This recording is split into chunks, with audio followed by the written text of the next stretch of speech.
साल 1993 भारत की आर्थिक राजधानी मायानगरी मुंबई में लगातार हुए सीरियल ब्लास्ट ने पूरे देश को ही नहीं दुनिया को हिला के रख दिया। इसके बाद तो मुंबई की पूरी फिजाई बदल गई और माहौल भी बदल गया। इन हमलों के मास्टरमाइंड लोगों में सबसे प्रमुख नाम जिसका सामने आया वो था दाऊद इब्राहिम। लेकिन हमारे देश की अदालत को आज भी इस आरोपी का इंतजार है।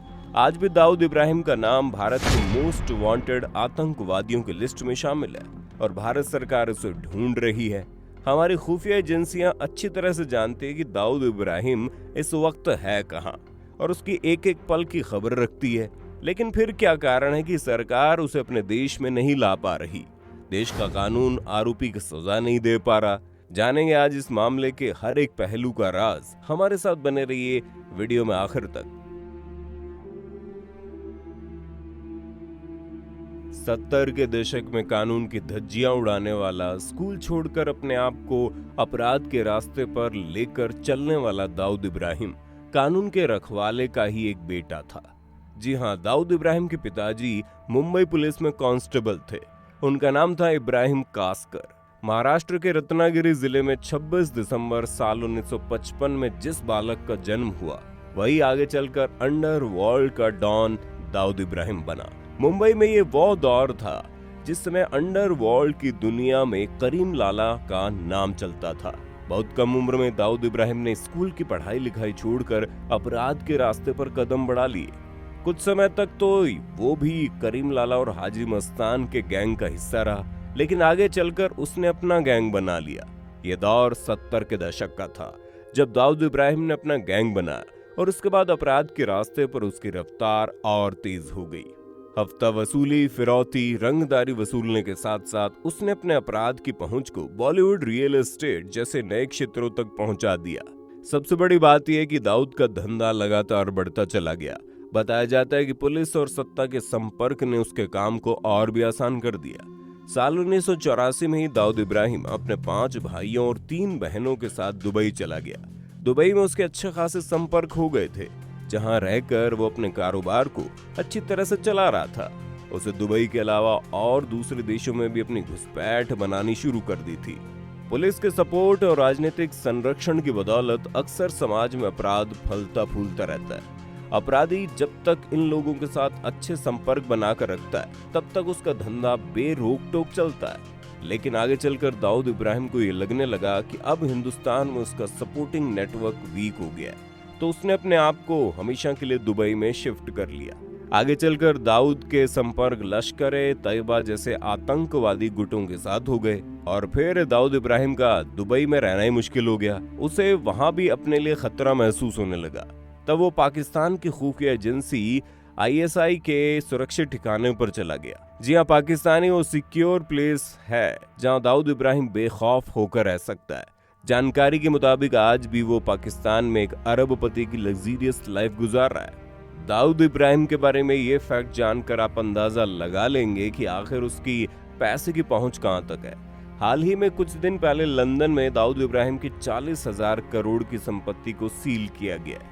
आज दाऊद इब्राहिम का नाम दुनिया के सबसे अमीर अपराधियों में गिना जाता है। उसकी संपत्ति और रुपए पैसे का ये जलवा है कि वो आज तक पाकिस्तान के कराची में अपने फैमिली के साथ सुरक्षित जिंदगी बिता रहा है। हालांकि ऐसा नहीं है कि दाऊद की तमाम गतिविधियों और उसके रहने की जगह से हम अनजान हैं। हमारी खुफिया एजेंसियों को उसकी लोकेशन के साथ साथ उसकी पल पल की खबर रहती है। अब सवाल ये उठता है कि आखिर दाऊद इब्राहिम को भारत लाने में दिक्कत क्या आ रही है? तो आपको बता दे, जब से दाऊद इब्राहिम हिंदुस्तान छोड़कर गया है उसके बाद से बहुत सी सरकारें आई, मगर इन सरकारों ने भी दाऊद इब्राहिम को भारत लाने के बारे में कोई खास ध्यान नहीं दिया और अपना रवैया इग्नोरेंस वाला ही रखा। एक बात ये भी सामने आती है कि जब दाऊद इब्राहिम भारत में रहा करता था उस समय उसके अच्छे खासे पॉलिटिकल कनेक्शन थे। इन्हीं पॉलिटिकल कनेक्शन की वजह से दाऊद इब्राहिम अपने धंधे की बैलगाड़ी को सुपरफास्ट एक्सप्रेस की स्पीड से दौड़ाता रहा। आज अगर दाऊद इब्राहिम को हिंदुस्तान लाया जाएगा तो हो सकता है पूछताछ में उन तमाम लोगों के नाम सामने आ जाए जो आज एक बड़े पद पर बैठे हैं, बड़े राजनेता बनकर बैठे हैं और देश की नीतियों को निर्धारित करते हैं। तो इन लोगों की पोल ना खुले और राज की बात हमेशा राज ही बनी रहे। इसी वजह से दाऊद इब्राहिम को भारत लाने में सरकारों का रवैया हमेशा टालने वाला रहा है और पॉलिटिकल विल पावर की कमी एक बड़ा कारण है। कितना बड़ा अपराधी हमारे कानून की पकड़ से बाहर है। दाऊद को भारत न ला पाने के पीछे एक कारण और है और वह पाकिस्तान की सुरक्षा एजेंसियां। दरअसल भारतीय सुरक्षा एजेंसी और खुफिया एजेंसी रॉ के लिए दाऊद इब्राहिम बहुत ही इंपॉर्टेंट इन्फॉर्मर साबित हो सकता है, क्योंकि उसके पास अंडरवर्ल्ड टेररिस्ट ऑर्गेनाइजेशन पाकिस्तानी खुफिया एजेंसी ISI से रिलेटेड ऐसी इंफॉर्मेशन मौजूद है जिन्हें हासिल करने के लिए इस देश की सिक्योरिटी एजेंसी का काम बहुत आसान हो जाएगा। यही वजह है कि पाकिस्तान खुद कभी नहीं चाहेगा कि दाऊद इब्राहिम कभी जिंदा सही सलामत भारतीय एजेंसियों के हाथ लगे और उसे भारत में जुडिशियल ट्रायल का सामना करना पड़े। इन तमाम कंस्ट्रक्शन के बावजूद एक बार भारतीय खुफिया एजेंसी ने दाऊद इब्राहिम को मारने का बहुत ही सटीक और फुल प्रूफ प्लान बनाया था। वर्ष 1993 के बम ब्लास्ट के बाद दाऊद इब्राहिम का खास आदमी छोटा राजन उसकी गैंग को छोड़ चुका था। वो अपना गैंग एस्टेब्लिश कर चुका था और दाऊद इब्राहिम का दुश्मन नंबर 1 बन गया था। उसने IB की मदद से और अपने 2 आदमियों विकी मल्होत्रा और फरीद तनाशा को दाऊद इब्राहिम को टपकाने के लिए तैयार किया। इन्हें पश्चिम बंगाल के 24 परगना से भारत में एंट्री कराकर ट्रेनिंग भी दी गई। दरअसल 9 मई 2005 को दाऊद इब्राहिम की बेटी माहरूक का निकाह था पाकिस्तानी क्रिकेटर जावेद मियांदाद के बेटे जुनैद के साथ। इसके बाद 23 जुलाई को दुबई के ग्रैंड हयात होटल में एक रिसेप्शन था। अधिकारियों को पक्का यकीन था कि दाऊद इब्राहिम यहाँ जरूर आएगा। बस यही मौका था दाऊद इब्राहिम को इस दुनिया से उठा देने के लिए। दाऊद इब्राहिम के एक मोमेंट के बारे में पहले से इंफॉर्मेशन कलेक्ट कर ली गई थी। ये पूरा ऑपरेशन पूरी तरह से खुफिया था। दिल्ली के कुछ लोगों को छोड़कर इस ऑपरेशन के बारे में किसी को भी भनक नहीं थी। जानकारी के मुताबिक दिल्ली में अजीत डोभाल उन शार्प शूटर से मिले थे। मीटिंग अभी चल ही रही थी कि तत्काल मुंबई पुलिस की क्राइम ब्रांच की टीम वहां पहुंच गई और उन दोनों शूटरों को ये कहकर गिरफ्तार कर लिया कि ये वांटेड क्रिमिनल्स हैं। अजीत डोभाल ने पुलिस वालों को समझाने की बहुत कोशिश की, लेकिन डिप्टी कमिश्नर धनंजय कमलाकर कुछ भी सुनने और मानने को तैयार ही नहीं थे। फाइनली छोटा राजन के उन 2 आदमियों को मुंबई पुलिस ने गिरफ्तार कर लिया और ये प्लान वहीं के वहीं फेल हो गया।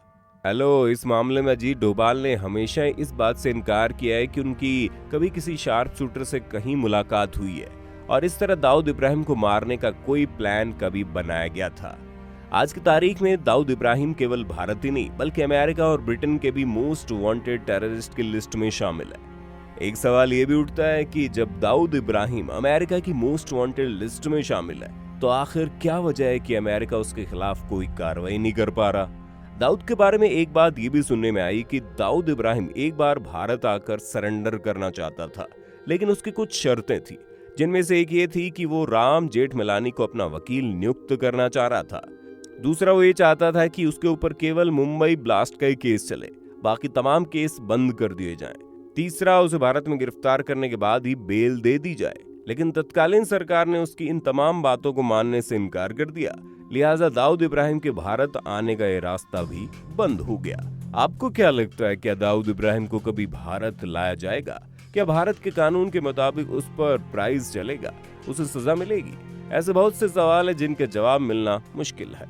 दोस्तों, इस वीडियो पर आपकी राय का हमें इंतजार रहेगा। फिर मिलेंगे नई वीडियो में, तब तक के लिए जय हिंद, जय भारत, वंदे मातरम।